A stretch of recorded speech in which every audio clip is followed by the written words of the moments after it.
Many a times we find ourselves in difficult positions at work. Either someone is crossing on our lanes, someone is crossing the boundaries, and this makes us so uncomfortable. It's actually causing Cold War. At the same time, we find it difficult to effectively communicate this discomfort with these different parties for it to turn out right. So, I actually have a mentee. This is a situation the mentee is currently facing at work. The mentee has this technical lead. This mentee is a senior Scrum Master. He has a technical lead who is always getting in his way. This technical lead will just pull him into meetings unexpectedly without giving any heads up. This mentee would typically jump into whatever the senior Scrum Master is discussing during a meeting. Speaking about his role, he will typically jump into the conversation and, watering down the value of a Scrum Master or the job of a Scrum Master. And we all know that's not comfortable. For example, he will say things like, well, the only thing a Scrum Master does is just facilitating meetings. He would expect you to learn coding, and so that you can be helping out the team more. This person will just jump in and give their opinion unsolicited. These are just some of the examples of the kind of things that makes us uncomfortable at work, working in a team. So how do we effectively set clear expectations and set boundaries without dealing with an awkward situation or without losing our jobs?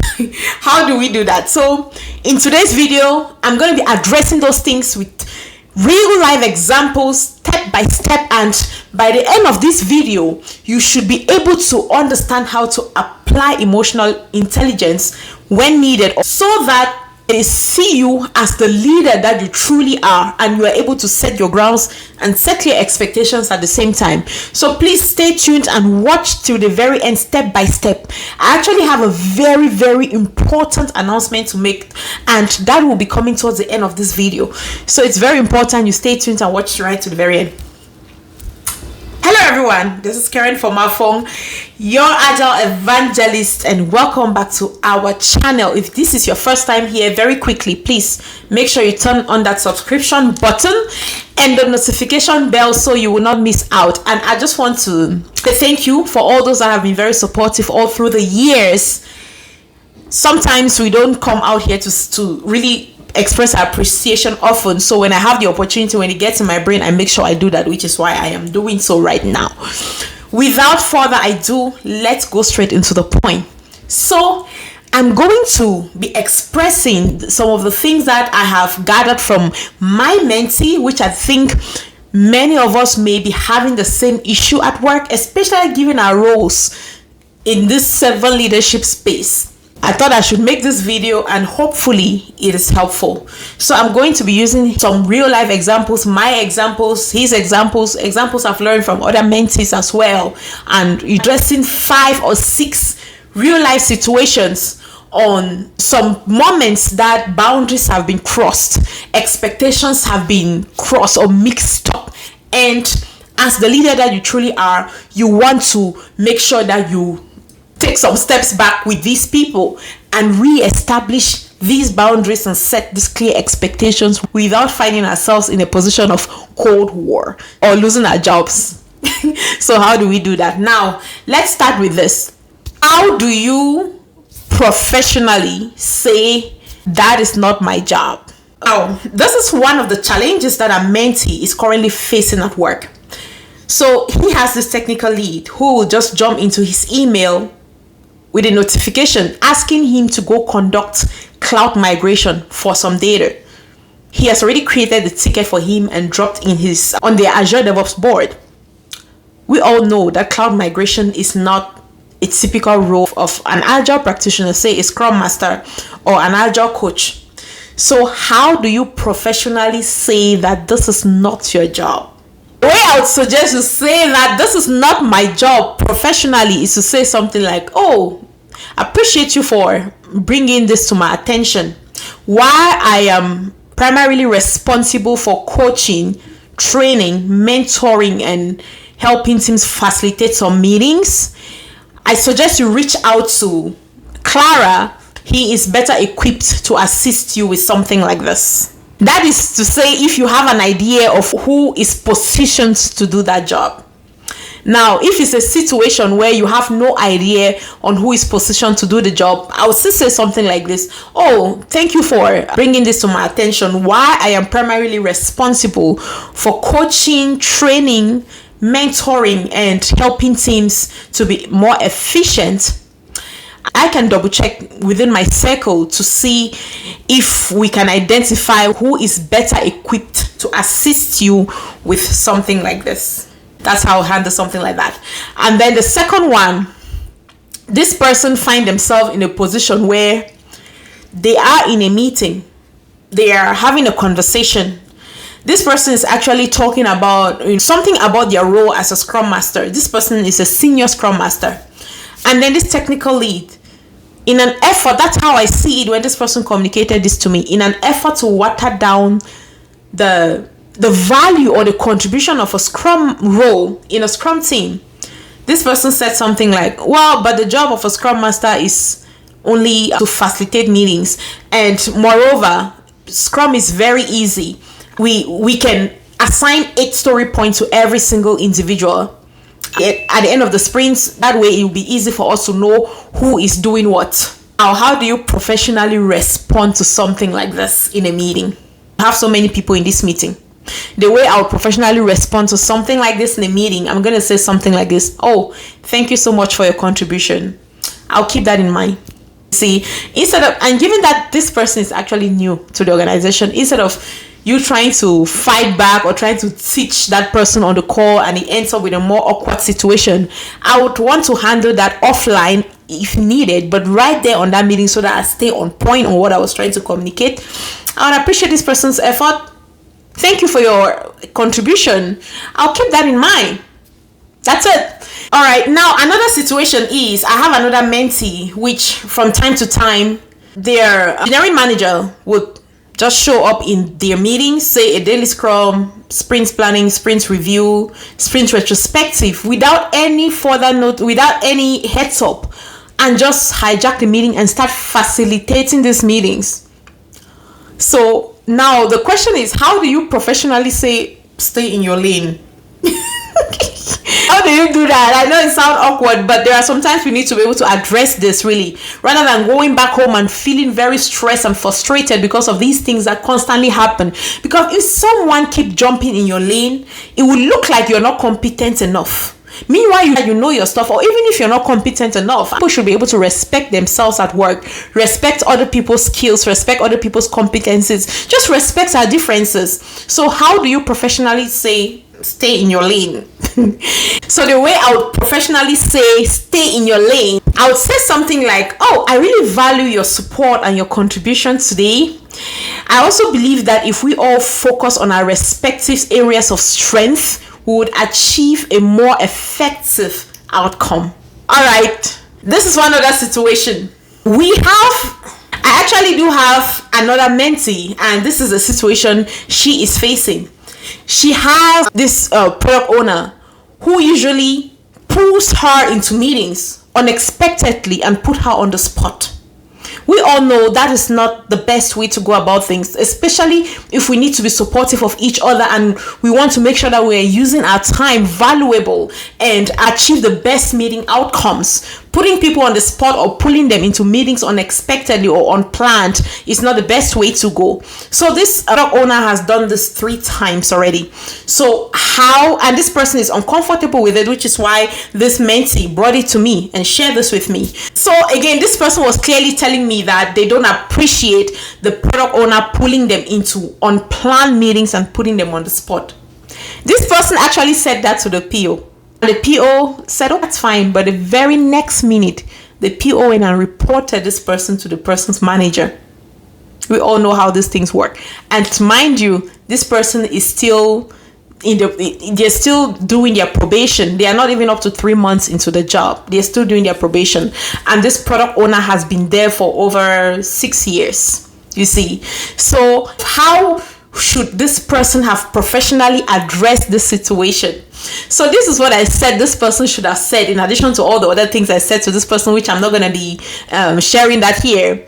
I suggested to this person that instead of saying, I don't appreciate you pulling me into unplanned meetings and putting me on the spot. I mean, this job sometimes really is not always that easy, but we thank God. We thank God for grace, and we thank God for great, extraordinary patience that He has placed in our hearts to do this, to do this work. So I just thought about the whole thing, and it still sounds funny to me. So again, back to the point. So I actually said to this person, instead of addressing like that, I would rather address it this way, or structure my conversation this way. Oh, I appreciate you bringing me into this conversation. I am most effective when I'm able to take out time and prepare in advance for any meeting. So in the future, I would appreciate if you'd give me a heads up on what's going on so that I can prepare to be my best during these meetings. That's how I have addressed the situation. So how many have we addressed already? Now, last but not the least, think about it. I know most of us may have experienced this. This is my own personal situation. Do you usually experience this situation where let's say we're on Fridays already, and your work hours is 8 to 5 p.m. or 9 to 5 p.m. and then you have this person that has this habit of just jumping into your inbox and say something like, "Hi Karen, I'm on a call. Can you join me on the call?" This is almost 4:40 p.m. and your closing time is 5 p.m. and this person just jumped into your inbox, and this person does that all the time. That's just one scenario. Another common scenario is this person will just kind of text me and ask me to come help them set up their reports in their Jira board, and they're telling me that they need it urgently, like by the end of today.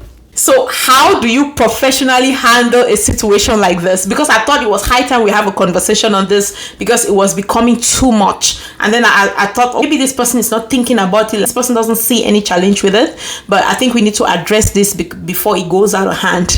So how do you professionally tell someone that I'm not staying late to deal with this? Yeah, that's the anger on my face. So how do you professionally say that I'm not staying late to deal with this? Alright, so the way I have professionally addressed this with this person, and so far I think the person is okay with it, I said something like, "Oh, so my work day concludes at 5 p.m. How about I prioritize this first thing on Monday?" And this person seemed to be okay with it. So I hope this will help fix that issue. People who jump into people's inboxes 1 hour to closing time on Friday, and they're asking you to do different things. I call them Friday witchy people. All right, so I have one last one to share. But before I share that, I just want to say that most of you know, or if you don't know, you're knowing this for the first time now. We do offer fantastic customized Scrum Master training programs that will help you acquire the hands-on knowledge. You understand the concepts, and then we prepare you to go past your certification exams.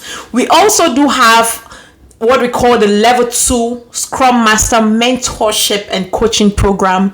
Also an apprenticeship program, and the purpose of that program is to help people who only have a certification and they're struggling on the job. They think that they are Scrum Masters. They actually call themselves Scrum Masters, but hear me, you are not a Scrum Master yet. You are a Scrum Master certification holder, which is why you've not been able to land that job. You've been in the job market for 2 years, 1 year, you just don't know what's wrong. This is it. You only have completed 10% of the journey. You still have 90% to go. Our Level 2 program gives you that 90%.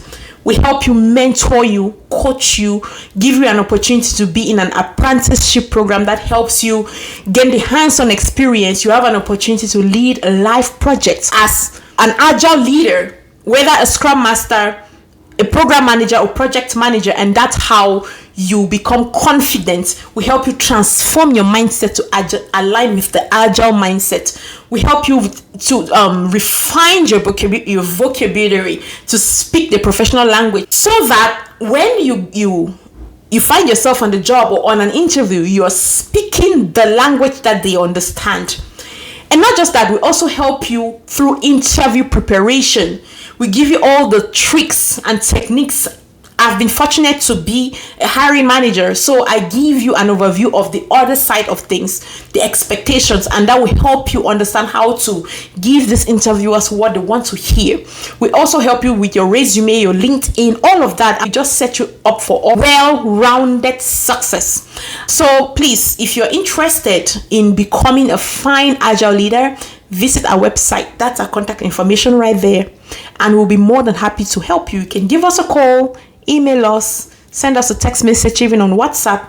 We serve clients globally, not only in the United States. We have helped people from India, from Nigeria, from Canada, from Germany, from UK, Netherlands, everywhere. We've created impact everywhere. So do not hesitate to reach out to us. I'll be more than happy to walk you through this journey. Now, if you are a Scrum Master or you are already experienced in the Agile space and you are aspiring to become an Agile coach, or you are already an Agile coach but you just want to deepen your skills as a professional Agile coach, please, we have a fantastic 360 program. That's how we call it. Our Agile Coaches program help you understand the concepts of professional Agile coaching. And then from there, we walk you through mentorship and coaching and help you deepen your skills as a successful Agile practitioner. That way, we're setting you up for success on the job, even your current job, whatever you're already currently doing in the Agile space. And now, the way we help you to grow or to upskill is we walk you through interview preparation, questions and answers, resume building, LinkedIn optimization, so that you can safely transition into the Agile coaching space if you like. There is a lot of opportunity for everyone. I see so many people are so focused on Scrum Master job.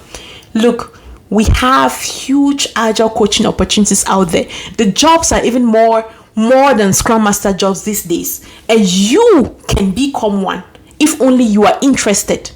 You see, all you need is for you to be coachable, and then you leave the rest for us. We will build you into a fine coach that even you will not be able to believe the new self you will become.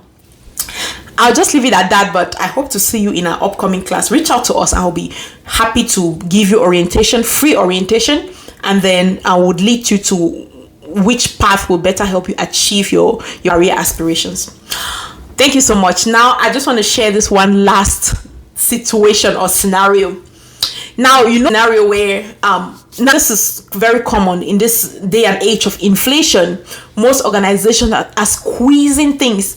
They want to take one paycheck and reach 5 different roles at the same time with just one paycheck.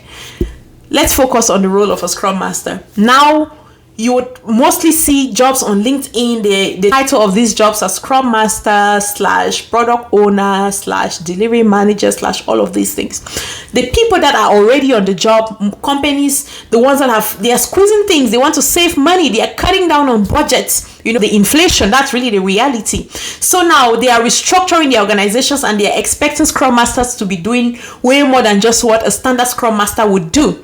So they're expecting you to do other things like as the role of a project manager, do the job of a business analyst and all these things. And then one day, just keep pulling you into different things without having a conversation or setting clear expectation or nothing around that. How do you handle the situation that is currently ongoing? How do you handle this situation? So the way I would suggest to address situation like this, if that's what you're currently facing in our work, and by the way, this is an opportunity for you to learn other skills. That is if it aligns with your career aspirations, right? So, but how do you professionally address this and set that clear expectations? So I would say something like this. Oh, thank you for the restructuring update. This is really helpful to know. I'm happy to take on more responsibilities that aligns with my skill set, my expertise, and my career aspirations. Can you discuss on the specificities of the task and how we can plan for a smooth transition that would better position myself and the team up for success? Yeah, that would address it. So hey everyone, this is the end of the video. I hope this was helpful. Let me know what you think. I'll be happy to hear your thoughts on some of the situations or scenarios you faced in your own environments and how you were able to address it. Let's keep getting better. Let's keep in this career space, and let's keep thriving. See you in the next video. Bye bye.